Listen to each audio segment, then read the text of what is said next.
Radhe Radhe. India to Bharat channel आज आपको करवाने जा रहा है ब्रज धाम की यात्रा, जिसमें श्री वृंदावन धाम में आने वाले सभी प्राचीन मंदिर और शाम को कौन कौन से मुख्य मंदिर हैं वृंदावन के वो दिखाएंगे। मथुरा और गोकुल को एक दिन में किस तरह से घूमा जाए, यहाँ पर रहने की सबसे बढ़िया और अच्छी सुविधा, इसके अलावा राधा रानी जी के श्री बरसाना धाम के दर्शन आपको करवाएंगे, गोवर्धन पर्वत की परिक्रमा और क्या क्या मुख्य सावधानियां हैं, ये सब आपको एक एक डिटेल में करके बताएंगे। तो हमारी ब्रज की ये यात्रा होगी 4 दिन और 3 रात की। ब्रज यात्रा की जो सबसे मुख्य सावधानी कि कौन से समय में कौन सा मंदिर देखना है, क्योंकि यहाँ ब्रज की भूमि पर हर मंदिर के खुलने और बंद होने का अपना एक निश्चित समय है। और आज का जो एपिसोड होगा, जो वृंदावन अपनी कार से आ रहे हैं, खुद के निजी वाहन से आ रहे हैं, उनके लिए भी होगा, और जो वृंदावन बस से या ट्रेन से आ रहे हैं उनके लिए भी सारी जानकारी यहाँ पर बताई जाएगी। ब्रज यात्रा के लिए सबसे पहले आपको पहुँचना होता है मथुरा। मथुरा जंक्शन की जो कनेक्टिविटी है पूरे भारत से बहुत ही बढ़िया है। लगभग सभी प्रदेशों से यहाँ पर ट्रेन सीधा पहुँचती है। अगर आप मथुरा में रात को भी पहुँचते हैं, मथुरा रेलवे स्टेशन पर ही आपको वेटिंग रूम्स मिल जाएंगे, आप यहाँ पर विश्राम कर सकते हैं। मथुरा अगर आप बाई रोड आएंगे तो सड़कों की कनेक्टिविटी भी यहाँ पर बहुत ही बढ़िया है, हाईवेज बने हुए हैं। अगर आप दिल्ली पंजाब वाली साइड से आते हैं फिर तो और भी शानदार है आपके लिए, क्योंकि एक्सप्रेस वे से आपकी यात्रा यहाँ मथुरा तक होगी। और वृंदावन परिक्रमा के जो मंदिर हैं हम आपको दिखाएंगे, वो एक क्रमबद्ध तरीके से दिखाएंगे कि जो पहले सबसे पहले आता है और उसके बाद जो सबसे अंत में आता है, ताकि आपकी यात्रा सुगम हो सके, आप कम से कम समय में वृंदावन धाम के सभी प्राचीन मंदिरों के दर्शन कर सकें। तो हम अपनी ब्रज यात्रा शुरू करने लगे हैं श्री वृंदावन धाम से। आप चाहे तो मथुरा से भी कर सकते हैं, लेकिन हम पहले वृंदावन करेंगे और दूसरे दिन मथुरा और गोकुल करेंगे। तो सबसे पहले हम शुरुआत करेंगे वृंदावन परिक्रमा मार्ग में आने वाले सबसे प्राचीन मंदिरों से। तो पहले आप एक बात समझ लीजिए, जब वृंदावन परिक्रमा मार्ग है आप कहीं से भी शुरू कर सकते हैं, बस आपको ध्यान ये रखना है कि यहाँ से आपने शुरू की वहीं पर आपको आकर ख़त्म करनी है। तो आप जो वृंदावन परिक्रमा मार्ग अधिकतर लोग शुरू करते हैं वो करते हैं इस्कॉन मंदिर से। तो आप इस्कॉन मंदिर से ऑटो लीजिए और 10 रुपये देकर आप जो वृंदावन परिक्रमा मार्ग में आने वाला पहला प्रमुख मंदिर है काली देव मंदिर तक पहुंचिए और वहां से अपनी परिक्रमा मार्ग और मंदिरों को देखना शुरू कीजिए। लेकिन हम परिक्रमा मार्ग में अभी रुक चुके हैं और सबसे पहला मंदिर आता है काली देव मंदिर। यहाँ पर साथ में ही है राधा मदन मोहन मंदिर, और काली देव मंदिर में जो दूरी है वो 100 मीटर है। और ऊपर आप देख सकते हैं जहाँ से लिखा हुआ है काली देव मंदिर से जो मुख्य मंदिर है वृंदावन का बांके बिहारी मंदिर, उसकी दूरी भी यहाँ से सिर्फ 300 मीटर की है। काली देव मंदिर का जो इतिहास है वो कुछ इस तरह से है, जब भगवान श्री कृष्ण की अपने बाल सखाओं के साथ खेलते खेलते जो गेंद थी वो जमुना नदी में गिर गई थी, और जब उसे लेने के लिए वहां पर गए तो जब कालिया नाग ने उन्हें तंग करने की कोशिश की तो यहाँ पर कन्हैया ने कालिया नाग को ही जकड़ लिया था। अभी हम काली देव मंदिर दर्शन करने के बाद 100 मीटर आगे श्री राधा मदन मोहन मंदिर में पहुंच चुके हैं, जो वृंदावन का सबसे प्राचीनतम मंदिर है। जिस तरह से कालिया नाग का मंदिर भी परिक्रमा मार्ग के बिल्कुल ऊपर स्थित है, उसी तरह से श्री राधा मदन मोहन का मंदिर भी परिक्रमा मार्ग में ही है। आप मेरे पीछे देख सकते हैं यहाँ पर परिक्रमा मार्ग में गाड़ियाँ चल रही हैं, ऑटो से लोग परिक्रमा पूरी कर रहे हैं, जहाँ कुछ एक श्रद्धालु पैदल भी जा रहे हैं। तो बिल्कुल रोड पे है ये मंदिर भी। तो चलिए अब निकलते हैं। तो इसका जो इतिहास है वो कुछ इस तरह से है कि यहाँ पर एक व्यापारी हुआ करते थे कपूर रामदास, उनकी नाव यहाँ पर फंस गई थी। जब सनातन गोस्वामी जी के मार्गदर्शन में उन्होंने इसी जगह पर अपनी नाव निकलने के बाद मंदिर बनाने का प्रण किया, तो तब उनकी नाव भी निकल गई। और उसके बाद कपूर रामदास जी ने यहाँ पर 1580 ईस्वी में इस मदन मोहन मंदिर का निर्माण करवाया। यहाँ पर जो आपको गर्भगृह में मुख्य दर्शन होंगे मदन मोहन जी के, जो भगवान श्री कृष्ण जी का ही रूप है, उसके साथ ललिता सखी और राधा रानी जी के दर्शन होंगे। बांके बिहारी जी का मंदिर, जो कि श्री वृंदावन धाम का प्रमुख मंदिर है, भगवान श्री कृष्ण के भारत के सभी मंदिरों से अलग है। बांके बिहारी का मंदिर है वो वृंदावन की तंग गलियों में से जाकर आपको गुजरना पड़ता है, और इसीलिए यहाँ पर बांके बिहारी जी को कुंज बिहारी भी कहा जाता है। यहाँ पर बांके बिहारी मंदिर में मंगला आरती नहीं होती, क्योंकि यहाँ पर ठाकुर जी की सेवा बाल स्वरूप में की जाती है। जिस तरह से बच्चे को सुबह जल्दी नहीं उठाया जाता, यहाँ पर कन्हैया की श्रृंगार आरती की जाती है। दूसरा, इस मंदिर में सब पर्दे में होता है, भोग भी पर्दे में लगता है। यहाँ पर कन्हैया जी की हर समय हर ऋतु के हिसाब से अलग अलग इत्र सेवा की जाती है, अलग अलग महीने के हिसाब से अलग अलग इत्र है। और बांके बिहारी मंदिर की एक और प्रमुख विशेषता है कि यहाँ अंदर किसी भी तरह की कोई रोशनी नहीं है। जो भोग भी लगाया जाता है, जो प्रभु को सेवा भी दी जाती है, वो एक दीपक की रोशनी में की जाती है। और बांके बिहारी नाम इसलिए पड़ा है क्योंकि बांके बिहारी का मतलब होता है 3 जगह से टेढ़ा। बांके का मतलब ये भी है कि 3 तरफ से टेढ़ा, कमर से भी, टांग से भी और गर्दन से भी, इसलिए यहाँ पर बांके बिहारी नाम है। क्या बात है। दो नाम है इसके। बांके का मतलब 3 तरफ से टेढ़ा भी बोलते हैं और बांके मतलब बाल स्वरूप भी बोलते हैं। बाल स्वरूप। और शरद पूर्णिमा के दिन, जिस दिन चंद्रमा को 16 कलाओं से परिपूर्ण माना जाता है, उस दिन कन्हैया एक दिन के लिए पूरे वर्ष में बांसुरी धारण करते हैं। तो अभी हमने बांके बिहारी मंदिर के दर्शन कर लिए हैं। इसके बाद वृंदावन का अगला मुख्य तीर्थ स्थल है, वो है राधा वल्लभ। राधा वल्लभ दर्शन दुर्लभ, ऐसा यहाँ पर इस मंदिर के लिए इसलिए कहा जाता है क्योंकि जितनी देर भी आप इस मंदिर के दर्शन ड्योढ़ी में रहेंगे, आप देखेंगे कि 1 सेकंड के लिए पर्दा आ जाता है और 1 सेकंड के लिए पर्दा फिर से निकाल लिया जाता है राधा वल्लभ जी के दर्शन करने के लिए। जो हित प्रेमानंद जी है वो राधा वल्लभ संप्रदाय से ही आते हैं, इसलिए राधा वल्लभ दर्शन दुर्लभ। ये ठाकुर जी की, राधा रानी की कब तुम्हारे ऊपर कृपा हो जाए तब उस वक्त दर्शन होंगे। आप जो चाहो कि मुझको तुरंत राधा वल्लभ जाना है, दर्शन करना है, ये आप मेरे ऊपर है, ये ऐसा गुमान नहीं करना। राधा वल्लभ के दर्शन तो कोई बिरला ही होगा, उसको ही प्राप्त हो पाते हैं। हर किसी को सहज ही प्राप्त नहीं। आया पर्दा आ गया, अरे राधा वल्लभ का पर्दा आ गया, मुझे टाइम में देर हो रही, चला गया। तो अभी राधा वल्लभ के दर्शन भी हमने कर लिए। अब हम जाएंगे वृंदावन के एक और प्रमुख मंदिर निधिवन के दर्शन करने के लिए। बांके बिहारी से जो निधिवन की दूरी है वो लगभग 800-900 मीटर की है। आप पैदल भी जा सकते हैं और 10 रुपये ऑटो देकर भी आप जा सकते हैं। जब आप बांके बिहारी की गलियों में से गुजरते हुए निधिवन की तरफ जाएंगे तो यहाँ पर आपको खाने की बहुत सारी दुकानें मिलेंगी। यहाँ पर आप थोड़ी देर विश्राम करके अपने लिए कुछ खा भी सकते हैं।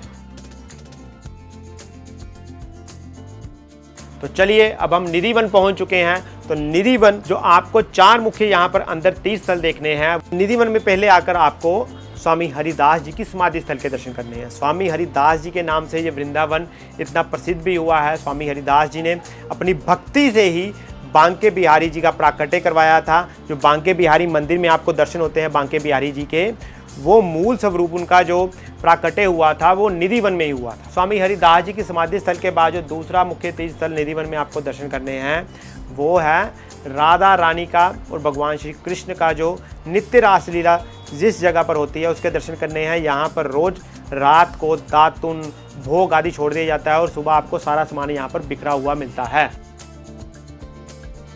और तीसरे यहाँ पर निधिवन में आपको दर्शन करने हैं तुलसी के हजारों वृक्षों के, जो बिना पानी के बिना जड़ के भी बिल्कुल हरी हैं। ये किसी चमत्कार से कम नहीं है। यहाँ पर आपको बहुत आनंद आता है जब आप निधिवन में आते हैं। और चौथा जो आपको मुख्य तीर्थ स्थल है यहाँ पर वो करने हैं राधा रानी जी का एकमात्र मंदिर आपको मिलेगा। यहाँ पर राधा रानी जी वंशी चोरी के नाम से जानी जाती है, जहाँ राधा रानी जी ने अपने हाथ में वंशी पकड़ी हुई है।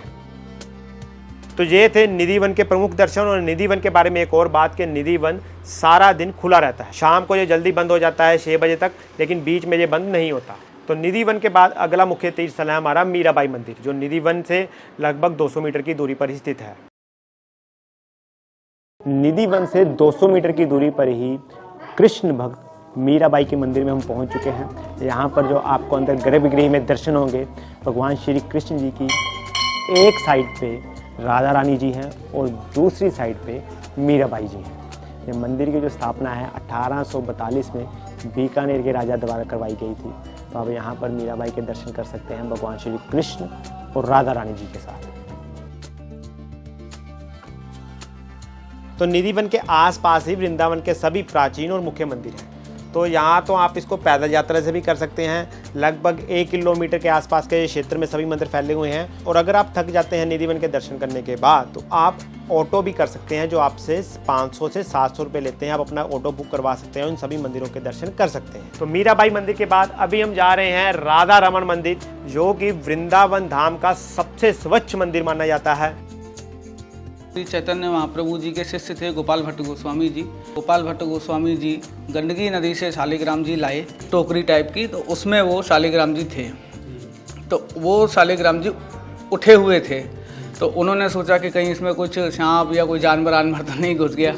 तो फिर उन्होंने वो खोल के देखा तो 12 उंगल के राधा रमन जी, तो राधा रमन जी का साइज 12 उंगल है, 8 ये और 4 ये। यहाँ आपको बाहर का कुछ नहीं चढ़ता है प्रसाद। यहाँ जितना भी प्रसाद ठाकुर जी जो पाते हैं सब मंदिर का ही रहता है। यहाँ पे रसोई में बना हुआ रहता है। आपको जो भी चीज़ है मंदिर 56 भोग जितना भी बनता है ठाकुर जी का सब यहीं बनता है। 56 भोग, बाहर का कुछ भोग नहीं लगता। बाजार से केवल 2 चीज़ हैं गीली आने वाली, एक दूध और एक शहद और एक घी। ये 3 चीज़ ऐसी हैं जो गीली आती है, बाकी सब सूखा आता है और सब भीतर ही बनता है।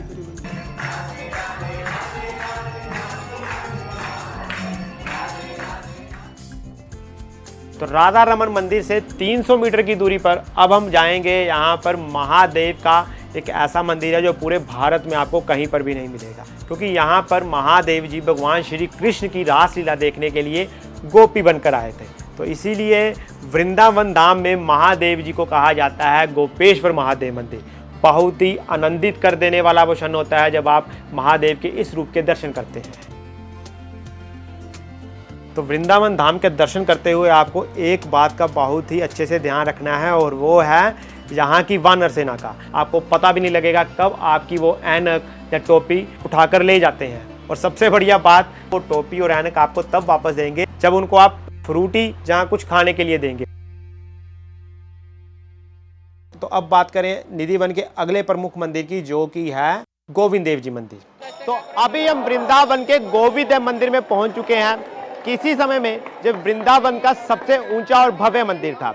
ये मंदिर का जो निर्माण है 1590 ईस्वी में जयपुर के मानसिंह द्वारा करवाया गया था, लेकिन औरंगजेब के समय में जब इस पर आक्रमण हुआ तो ये 7 मंजिला मंदिर अभी 1 मंजिला का रह गया है। तो अंदर चलकर इस मंदिर के इतिहास के बारे में जानते हैं। गोविंद देव मंदिर की कारीगरी देखने लायक है। ये लाल पत्थर से बना हुआ है। किसी समय में गोविंद देव मंदिर की जो 7वीं मंजिल है उस पर दिए जलते रहते थे, जिसमें कि लगभग 550 किलो घी डाला जाता था। गोविंद देव मंदिर के बिल्कुल सामने है वृंदावन का सबसे रिचेस्ट टेम्पल, जिसका नाम है रंगजी मंदिर। रंगजी मंदिर का जो निर्माण है, जो इसका इतिहास है, वो कुछ इस तरह से है कि जो एक व्यापारी था जिसका नाम था मथुरा सेठ, उसने इस मंदिर का निर्माण करवाया जब उसको 65 वर्ष की उम्र में संतान प्राप्ति हुई। और आज भी इस मंदिर में 500 किलो का गरुड़ स्तंभ आपको दर्शन देते हुए दिखाई देगा, जो कि मथुरा सेठ ने अपनी मां की याद में बनवाया। ये मंदिर बहुत विशाल है। आपको इस मंदिर को दर्शन करने में ही लगभग आधे घंटे का समय लग जाता है। इस मंदिर के 3 प्रवेश द्वार आगे से हैं और 7 प्रवेश द्वार पीछे से हैं। गोविंद देव मंदिर को सोने के खंभे वाला मंदिर भी कहा जाता है। तो चलिए अब गोविंद देव मंदिर के बाद वृंदावन के एक और ऐतिहासिक मंदिर के दर्शन करते हैं, जिसका नाम है टटिया स्थान। ये बहुत ही खास मंदिर है। वृंदावन आने वाले श्रद्धालुओं को इस मंदिर को जरूर देखना चाहिए। तो अभी हम टटिया स्थान में पहुंच चुके हैं, जो वृंदावन के सबसे प्रभावशाली तीर्थ स्थलों में से है।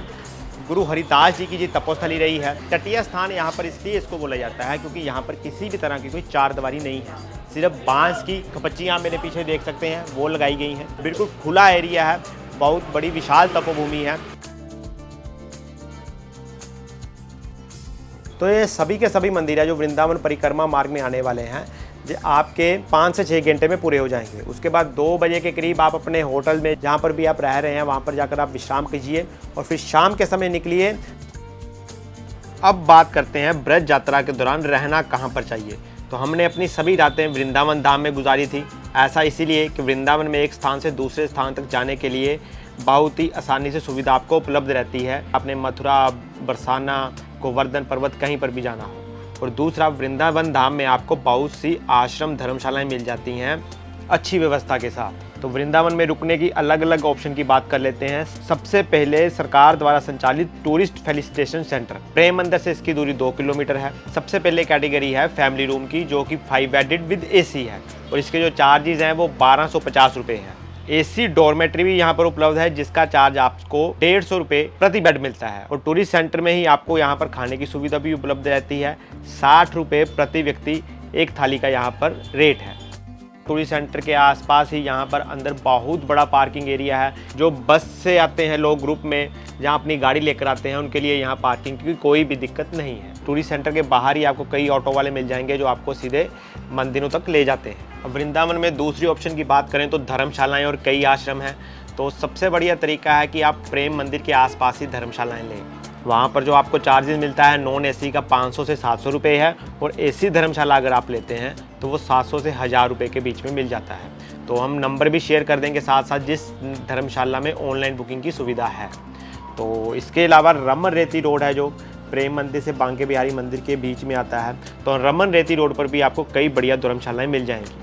फोगला आश्रम में जो रूम चार्जेज हैं वो है 500 रुपये पर रूम, जिसमें 2 व्यक्ति रह सकते हैं। अगर आप फैमिली के साथ आ रहे हैं तो 700 से 800 रुपये पर रूम का मिल जाता है आपको यहाँ फोगला आश्रम में ही। फोगला आश्रम में ही यहाँ पर खाने की व्यवस्था भी बहुत बढ़िया है, आपको नीचे खाना खिलाया जाता है 70 रुपये प्रति व्यक्ति के हिसाब से।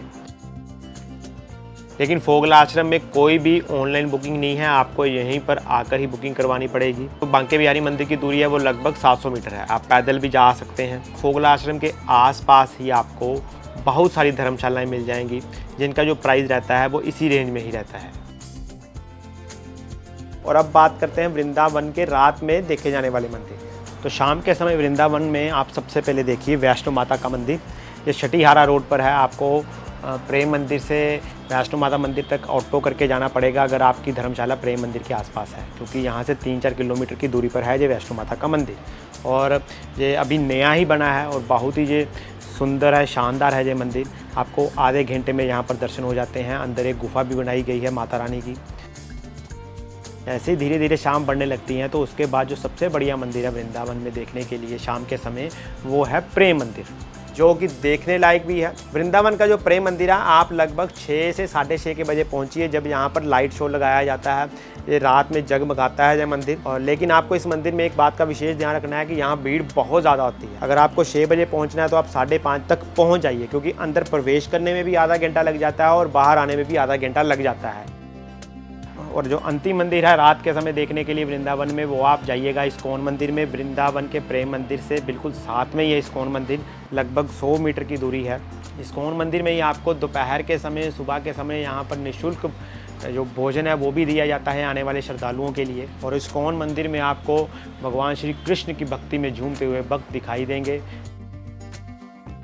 अब हम दर्शन करेंगे माँ जमुना जी के, और शाम के समय यहाँ पर आरती जो की जाती है केसी घाट पर, उसके भी आप दर्शन कर सकते हैं अगर आप वृंदावन धाम में हैं।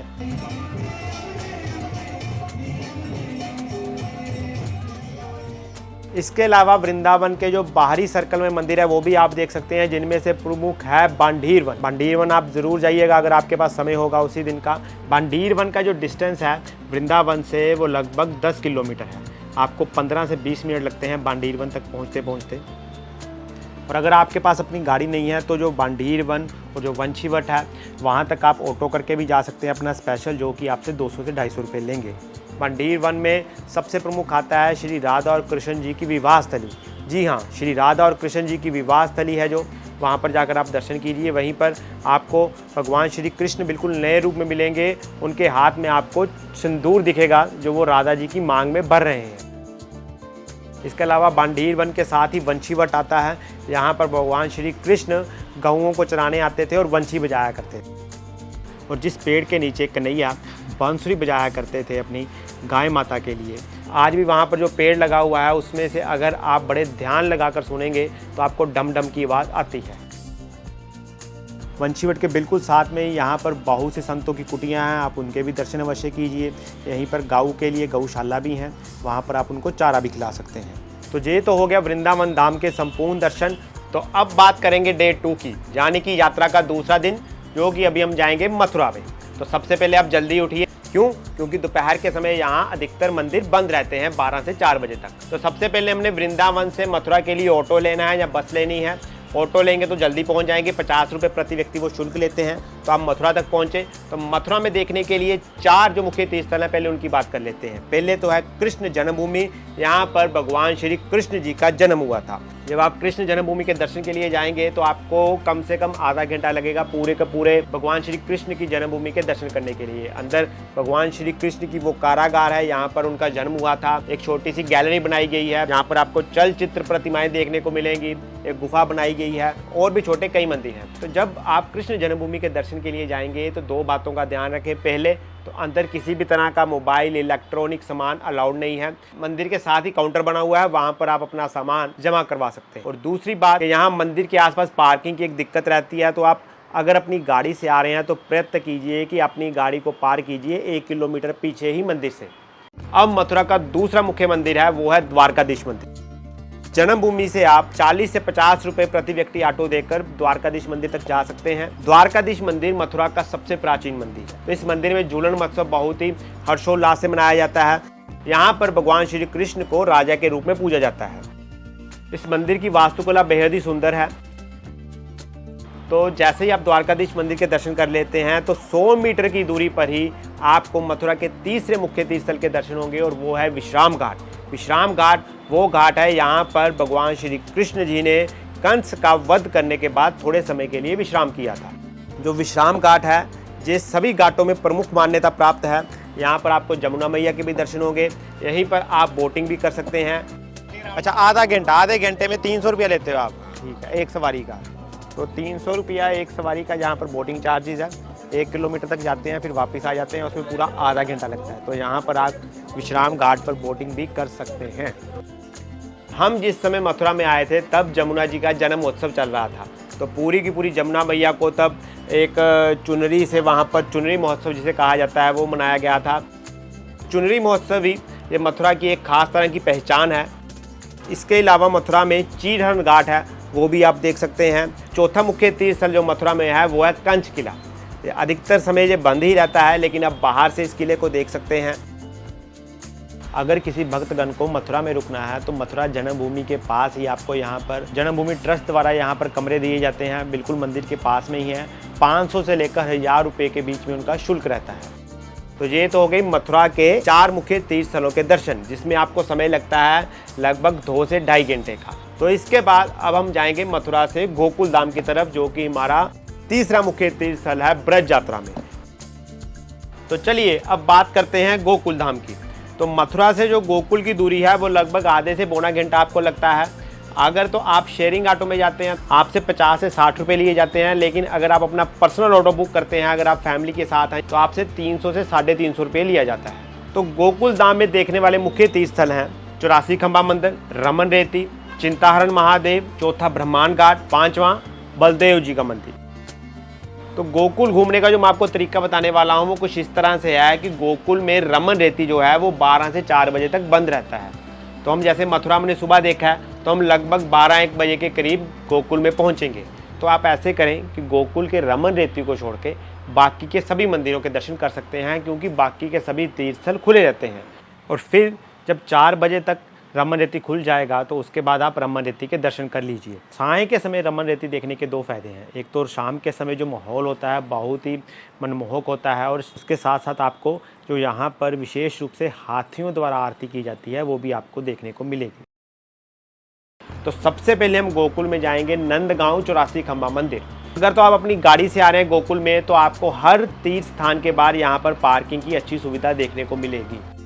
84 खंबा मंदिर में जाकर आप 84 खंभों के दर्शन कीजिए। तो भगवान श्री कृष्ण जी ने अपने बचपन के पहले 2.5 साल बिताए थे वो गोकुल के इसी नंदगांव में ही बिताए थे। तो एक तरह से यहीं पर माँ यशोदा अपने कन्हैया जी के लिए जो माखन है वो निकाला करती थी। तो यहाँ भगवान ने लूट लूट के माखन खाया है घर में। तो मैया गोपियाँ मारने के लिए पीछे दौड़ी है, तो भगवान आज कपड़े की बजाय ये खम्भों से पहुँचे। आप खम्भों को टच करेंगे तो सारे खम्भे यहाँ आपको चिकने मिलेंगे जी। ये भगवान श्री कृष्ण का घर है। इस घर में ये खम्भे और ये अंदर वाली छत जी, ये 5281 वर्ष पुरानी कारीगरी बताई जाती है। 5281 वर्ष पुरानी कारीगरी। आप काउंट करेंगे तो 84 नहीं होंगे। ठीक है, वैसे कितने हैं काउंट करेंगे तो कितने होते हैं? कभी 81 हो जाते हैं, कभी 80 हो जाते हैं, कभी 75 हो जाते हैं, आगे पीछे होता रहता है जी। पर आप 84 काउंट नहीं कर पाएंगे, ये चमत्कार है। यहाँ भगवान ने जो लूट के माखन खाया है ना भैया, वो इन्हीं खम्भों से पहुँचा है। यहाँ हर खम्भा आपको अलग अलग डिजाइन में मिलेगा, सेम नहीं है। क्यों? क्योंकि 84 लाख योनियाँ विभिन्न है। तो एक तरह से ये भगवान श्री कृष्ण जी का प्रथम और सबसे प्राचीन घर है। अब बात करें गोकुल के दूसरे मुख्य तीर्थ स्थल की, जो कि है ब्रह्मांड घाट। जो इसकी दूरी है 84 खंबा से वो लगभग 1.5 किलोमीटर की है। ब्रह्मांड घाट वे स्थान है यहाँ पर कन्हैया जी ने यशोदा जी को ब्रह्मांड के दर्शन करवाए थे। खेलते खेलते कन्हैया जी ने अपने मुख में मिट्टी डाल ली थी। तो जब माँ यशोदा जी ने उन्हें अपना मुख खोलने के लिए बोला तो कन्हैया ने जब अपने मुख को खोला तो माँ यशोदा डर भी गई और हैरान भी रह गई, क्योंकि माँ को उस समय कन्हैया के मुंह में पूरे का पूरा ब्रह्मांड दिखा था। और यहाँ ब्रह्मांड घाट में आपको मिट्टी के रूप में छोटे छोटे जो लड्डू होते हैं, जमुना जी की जो माटी है, वो प्रसाद दिया जाता है। ब्रह्मांड घाट से अभी हम आगे जाएंगे, 1 किलोमीटर पे है चिंताहरण महादेव मंदिर। तो इसका जो इतिहास है वो कुछ इस तरह से है कि जब मिट्टी खाली थी कन्हैया जी ने, तो माँ यशोदा चिंतित हुई और उसके बाद उन्होंने भगवान शंकर की पूजा की। और यहाँ पर भगवान शंकर ने जब उन्हें दर्शन दिए, तब भगवान शंकर ने माँ यशोदा को भगवान श्री कृष्ण के असली वास्तविक स्वरूप के बारे में बताकर उनकी चिंता हर ली। तो इसीलिए यहाँ पर महादेव जी चिंताहरण महादेव के नाम से जाने जाते हैं। जब आप इस शिवलिंग के दर्शन करेंगे तो बड़े ध्यान से देखने पर आपको पता लगेगा कि इस शिवलिंग पर ही 1000 शिवलिंग प्रकाशित हुए पड़े हैं। तो ये एक तरह से बिल्कुल अलग विचित्र शिवलिंग है यहाँ पर, तो इसके दर्शन भी आप जरूर कीजिए। तो सबसे पहले बात कर लेते हैं कि रमन रेती में आपको आकर देखना क्या क्या है। पहले तो यहाँ पर ब्रज की रज की जो महिमा आपको देखने को मिलेगी। यहाँ पर भक्तगण आपको मिट्टी में लोट-पोट होते हुए दिखाई देंगे। और इस मिट्टी की जो विशेषता है कि आप जितनी मर्जी माटी या ब्रज की रज को अपने चेहरे पर, अपने सिर पर फेंक लीजिए, ये बिल्कुल भी आपके साथ चिपकती नहीं है, ये सारी की सारी उतर जाती है। और यहाँ का जो वातावरण है वो इतना आनंदित है। यहाँ पर जो श्रद्धालु है भगवान कृष्ण के, उनके याद में वो आज भी इस मिट्टी में लौटते हैं। मेरे पीछे आप देख सकते हैं इतना ज़्यादा यहाँ पर जो माहौल बना हुआ है, बहुत ही बढ़िया। मैं इसको शब्दों में भी बयान नहीं कर सकता। मैं खुद भी इस माहौल में गदगद हो चुका हूँ। आप यहाँ पर आकर ही इस माहौल का जो है वो अनुभव कर सकते हैं। दूसरा, यहाँ पर बिहारी जी के दर्शन होंगे आपको। रमन रेती वो स्थान है यहाँ पर भगवान श्री कृष्ण बचपन में अपने दोस्तों के साथ खेला करते थे, मिट्टी में लोट-पोट हुआ करते थे। तो इसीलिए यहाँ पर जो बिहारी जी का मंदिर है उसे रमन बिहारी कहा जाता है। तो इस मंदिर के जैसे ही आप दर्शन करेंगे, यहाँ पर जो भीड़ है वो इतनी मंत्र मुग्ध कर देने वाली होती है। 24 घंटे लगातार बिहारी जी की रास लीलाओं का भजन होता रहता है। पूरे जो श्रद्धालु है वह झूम रहे होते हैं भगवान श्री कृष्ण जी की लीला में।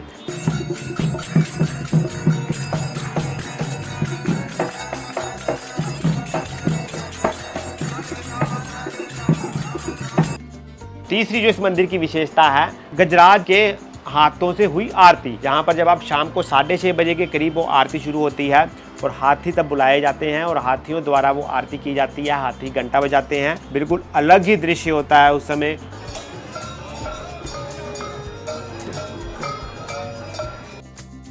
तो रमन रेती में ही आपको 2 सरोवरों के भी दर्शन होंगे। रमन रेती बहुत बड़ा है, यहाँ पर गौशाला के भी आपको दर्शन होंगे। इस तरह से जब आप रमन रेती में आएंगे तो रमन रेती में आप 1 से 1.5 घंटा बड़े ही आराम से यहाँ पर व्यतीत कर सकते हैं। और ये जीवन में आपके बहुत ही प्यारे क्षणों में हमेशा हमेशा के लिए अंकित हो जाएगा। बात कर लेते हैं डे 3 की, जिसमें हम जाएंगे गोवर्धन, बरसाना धाम और नंदगांव में। वृंदावन से जो गोवर्धन की दूरी है वो लगभग 24 किलोमीटर है। अगर आप बस से जा रहे हैं तो पौना घंटा लगेगा, अगर आप अपनी गाड़ी से जा रहे हैं तो आधा घंटा लगेगा। तो गोवर्धन अगर आप जाएंगे तो यहाँ वृंदावन से आपको दोनों ही ऑप्शंस उपलब्ध रहती हैं। बसें यहाँ से 6 बजे से चलना शुरू हो जाती है गोवर्धन के लिए, और गोवर्धन परिक्रमा यहाँ से शुरू होती है। उसके बिल्कुल 100 मीटर की दूरी पर ही गोवर्धन का बस स्टैंड है। और दूसरी ऑप्शन यहाँ पर रहती है कि आपको यहाँ पर टैक्सी वाले भी मिल जाते हैं जो आपको गोवर्धन, श्री बरसाना धाम और नंदगांव की यात्रा करवाकर वापसी में वृंदावन ही छोड़ देते हैं। और जो उनका चार्ज रहता है वो 2500 से 3000 के बीच में रहता है। तो अब बात करते हैं श्री गोवर्धन राज्य की परिक्रमा के बारे में। टोटल जो 21 किलोमीटर की परिक्रमा है, छोटी परिक्रमा और बड़ी परिक्रमा मिलाकर आपको 5 से 6 घंटे लगेंगे अगर आप पैदल यात्रा से जाएंगे। यहाँ पर ऑटो की सुविधा भी रहती है, तो ऑटो वाले आपसे 100 से 150 रुपये प्रति व्यक्ति लेंगे। अगर अपना समय बचाना चाहते हैं, जहाँ आपके पास समय की कमी है, तो आप ऑटो करके भी जा सकते हैं। तो यहाँ पर जो मुख्य स्थान आएंगे गोवर्धन परिक्रमा में, सबसे पहले आता है धान घाटी मंदिर। यहाँ से इसकी यात्रा शुरू होती है। धान घाटी मंदिर बस स्टैंड से 100 मीटर की दूरी पर है। तो पहला स्थान है धान घाटी मंदिर। उसके बाद आता है पूंछड़ी का लोटा। फिर जो तीसरा मुख्य स्थान है मुखारविंद मंदिर है। यहाँ पर प्रभु श्री कृष्ण जी ने गोवर्धन पर्वत को अपनी कनिष्ठ उंगली पर उठाया था। मुखारविंद मंदिर में जो आपको गोवर्धन पर्वत के साक्षात दर्शन भी करवाए जाते हैं और दूध और दही से यहाँ पर गोवर्धन पर्वत का अभिषेक भी किया जाता है। जब इंद्रदेव ने लगातार 7 दिन तक बादल बरसाए थे, तो इसी जगह पर ही भगवान श्री कृष्ण ने सभी ब्रजवासियों की रक्षा के लिए गोवर्धन पर्वत को उठा के रखा था। दूसरा मुख्य स्थान है राधा कुंड। राधा कुंड का जो इतिहास बताया जाता है कि यहाँ पर दो कुंड है, एक को राधा कुंड कहा जाता है और दूसरे को कृष्ण कुंड कहा जाता है, और दोनों की जो आकार है वो अलग अलग हैं। भैया राधा रानी की तरह ही राधा कुंड बिल्कुल एक सीधे आकार में है, और भगवान श्री कृष्ण की तरह ही नटखट ये कन्हैया कुंड अलग अलग जगह से अलग अलग आकार लिए हुए हैं। तो यहाँ पर कहा जाता है कि राधा रानी अपनी सखियों के साथ स्नान के लिए आती हैं।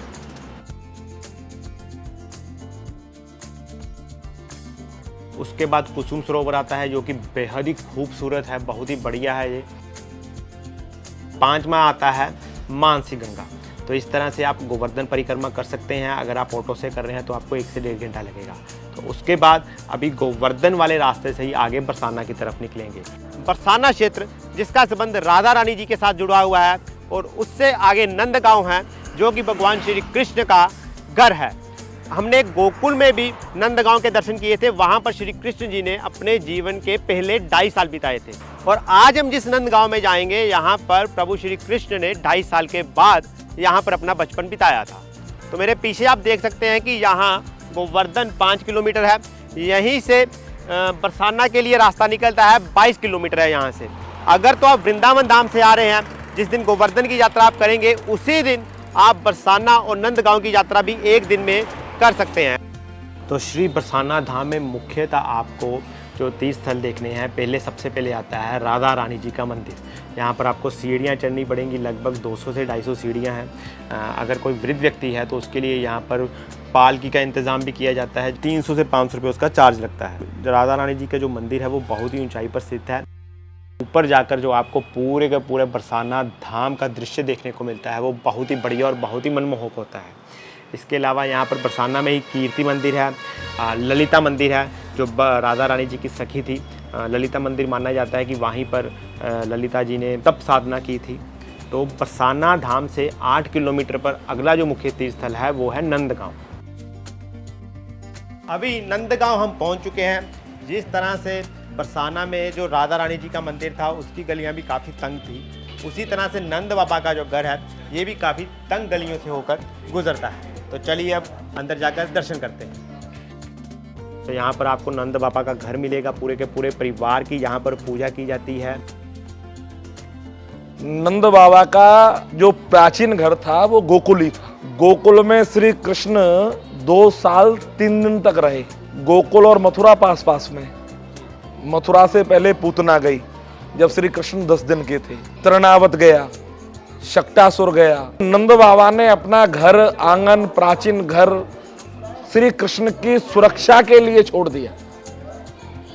ये जो स्थान है ये शंकर जी का पर्वत है, नंदीश्वर पर्वत के नाम से जाना जाता है। और इस पर्वत पे एक महात्मा थे जिन्होंने यहाँ तपस्या की, कंस के लिए श्राप दिया, कोई भी असुर दानव आएगा पत्थर हो जाएगा। यहाँ कंस नहीं चढ़ता है। तो कंस ने 2 राक्षस भेजे हाउ बिलाऊ नाम के, जैसे ही पत्थर के बने तो नंद बाबा निश्चित हो गए। तब इस गांव को बसाया, जब इस गांव का नाम पड़ा नंदगांव। यहाँ रहे श्री कृष्ण 9 साल 49 दिन।